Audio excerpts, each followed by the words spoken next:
Hello, everyone. I'm Tanya Rivero. Thank you for joining us. We begin this hour here in New York City, where the officer involved in the 2014 death of Eric Garner has been fired. Daniel Pantaleo was accused of using a chokehold. Garner was an unarmed black man who was selling loose cigarettes outside a Staten Island shop. Garner's dying words were, "I can't breathe." Pantaleo denies using the prohibited maneuver and has been cleared of criminal wrongdoing. Garner's daughter thanked the police commissioner for firing him, but said the fight for justice still is not over. Eric Garner was killed 5 years ago. It took 5 years for the officer to be fired. I don't want another Eric Garner. I will do everything in my power to never see another Eric Garner. I don't even want to see another video of a person being choked out. Because it wasn't supposed to happen to him, and it's not supposed to happen. I should not be here standing with my brother fatherless. I should be here with my father. But Pantaleo took that away from me on 7/17. So, yes, he's fired, but the fight is not over.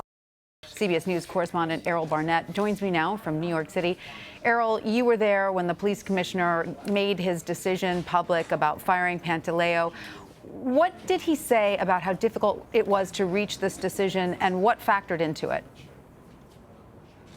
Well, Tanya, the commissioner, for a good 20 minutes, detailed just how difficult it was for him to reach this decision. And he seemed to specifically know and understand that other police officers on the force who are fearful of taking the steps they feel they need to take because of public backlash would not take to his decision kindly. So as he announced here today that Officer Pantaleo would be terminated, he would not receive his benefits, and that it is a decision that he does not take lightly. He also made clear in his view that Eric Garner, as tragic as his death is and was 5 years ago, he said multiple times he wished that Eric Garner would not have resisted arrest. And he says that he looks back at that difficult video where you see him suffering, saying, "I can't breathe," some 11 times while in this chokehold being administered by Officer Pantaleo. And he says to us today that every time he sees that video, he just says to himself he wishes that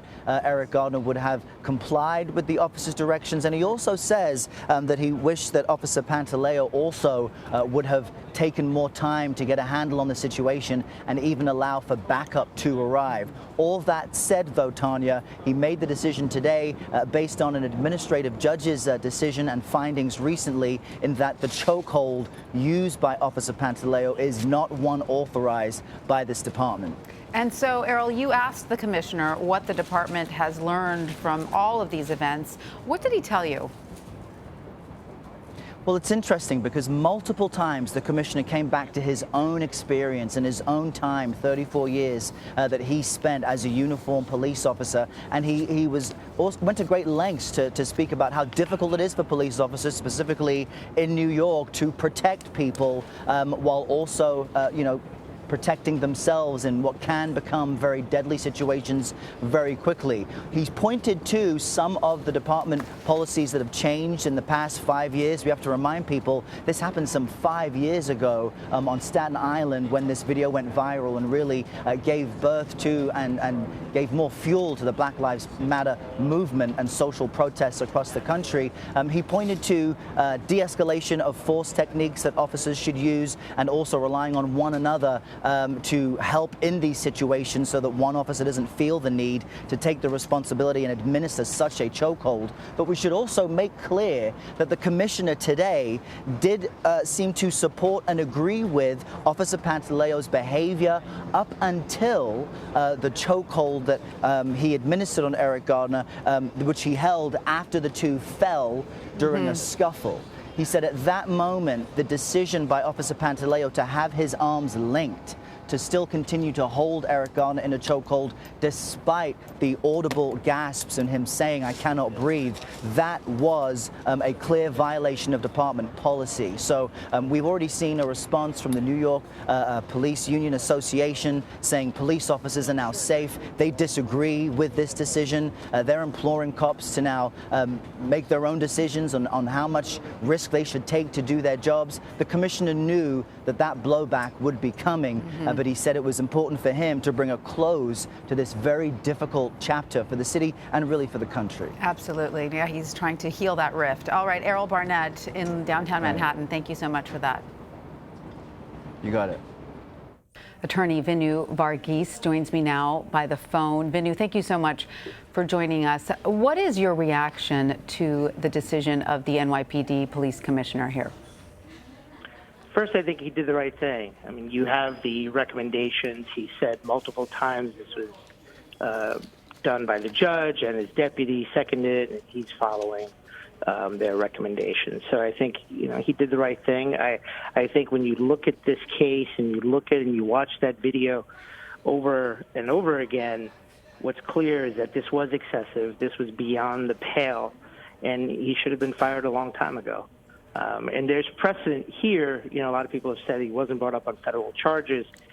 I think that really depends on which administration, and obviously this was over 2 different administrations, but it depends on who's reviewing the case. There was a similar case out of the Bronx in the 90s where a police officer choked Francis Livoti, choked somebody who was involved in a football game on the street, and it went beyond the pale, and he was convicted and charged by the feds. But as an employee, there's regulations, and he didn't follow the regulations, and the commissioner did the right thing. Right, and so legally then, did the NYPD have any other option here?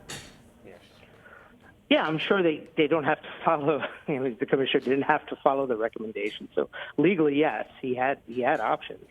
I don't think that would have been wise on his part as the commissioner. I mean, there's a lot of talk about what police officers that, I've heard they say rank and file police officers disagree. I'm not sure about that. I think the PBA is very loud, but that doesn't mean that every officer or thousands of officers agree with what Pantaleo did. I think a lot of them wouldn't have done that. And if you look at this, confrontation, it could have been and should have been de-escalated before of taking a chokehold and bringing a man down and him screaming, "I can't breathe," and then, him dying. It was right, and some observers will say that Pantaleo is lucky to get off just with termination. I would agree with that, and that's why I mentioned the Livoti case out of the Bronx, that he was an officer who was ultimately brought up and put forward and prosecuted by the federal government on federal civil rights violation charges. Right, and so do you think then, all of that considered, that Pantaleo will take action against the NYPD, or do you think that he will sort of accept this and move on? Maybe, between those that are backing him and everything, he'll take action. I don't see it going anywhere.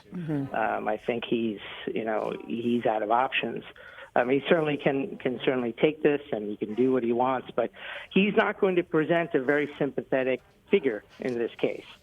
I mean, his actions were extreme, and he was the one that was definitely the most extreme of the officers involved. And so because of that, I just don't see him having any recourse. This is a decision that looks like 3 different layers of the NYPD made that decision, including and ending with the commissioner. All right, Vinu Varghese, thank you for sharing your legal expertise with us. It's my pleasure.